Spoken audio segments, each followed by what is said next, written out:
Hey y'all, it's Lori with H&L Family Farm.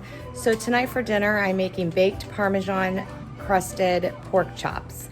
So I thought maybe I would show you all the recipe. If you're interested, keep on watching. Okay, I have 6 pork chops and I've seasoned them with salt and pepper, garlic powder, and onion powder. And then in this bowl here, I have 3 tablespoons of milk, 3 eggs, and a 1/4 teaspoon of black pepper, and 1/4 teaspoon of garlic powder, and a 1/4 teaspoon of Italian seasoning.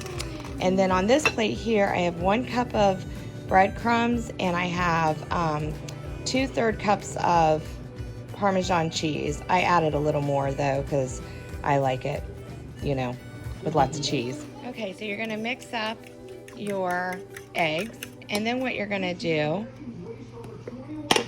is you're gonna take your pork chop. You're gonna get it all nice and wet with this, and then you're gonna go ahead and add the breadcrumb seasoning.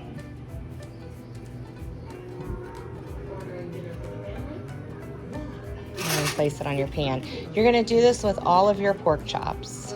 All right, so I have them all nicely breaded and the Parmesan cheese on them. So now we're gonna take a 1/4 cup of melted butter, and we're just gonna basically kind of drizzle it over the pork chops.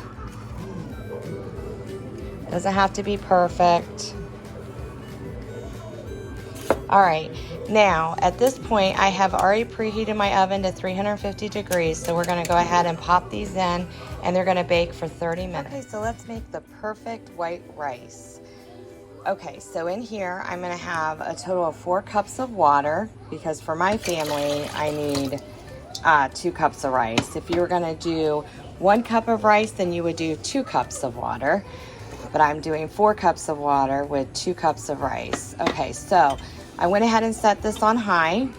I'm gonna add about a teaspoon of salt. All right, I added about a 1/4 cup of butter to my pan. So this is all about taste, how buttery you really want it. I'm making black-eyed peas tonight, so my family likes to take the rice and put it on their plate and then put the black-eyed peas on top of it. If you were just eating this plain with no gravy or anything like that and you want it really buttery, you can add more butter than that. So now what we're gonna do is we're gonna wait until this comes to a complete boil, and it needs to be a good boil.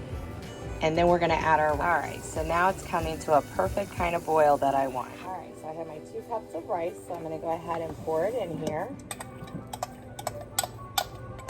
Now the key to making rice is, obviously once you pour this rice in there, it's a different temperature, so it's gonna bring your boil back down. You wanna bring your boil right back up again. And then the key to making perfect rice is once you get it to a really nice boil, you're gonna place the lid on it. You're gonna turn it down to low. You're gonna set a timer for 20 minutes. You're gonna walk away from it for 20 minutes. Do not peek underneath the lid. Don't tell your children, your husband, whoever, do not lift that lid, because if you lift that lid, all that steam is gonna escape, and then your rice is never gonna be done. So, okay, so this is coming back up to a really nice boil. So here's my lid.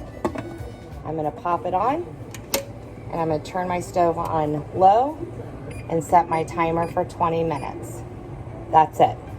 All right, so the pork chops are done. They look really, really good.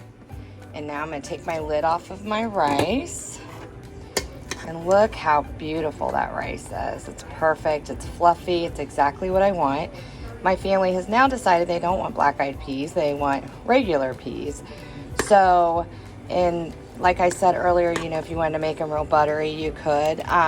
I'll just put the butter on top of the rice, and then they can mix it as they want. Well, I hope you all enjoyed this cooking video with me. I'll try to do more.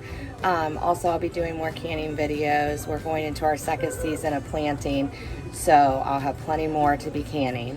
So make sure you like this video by giving it a thumbs up, and make sure you're subscribed so that you can get notified when I make more videos. Thanks.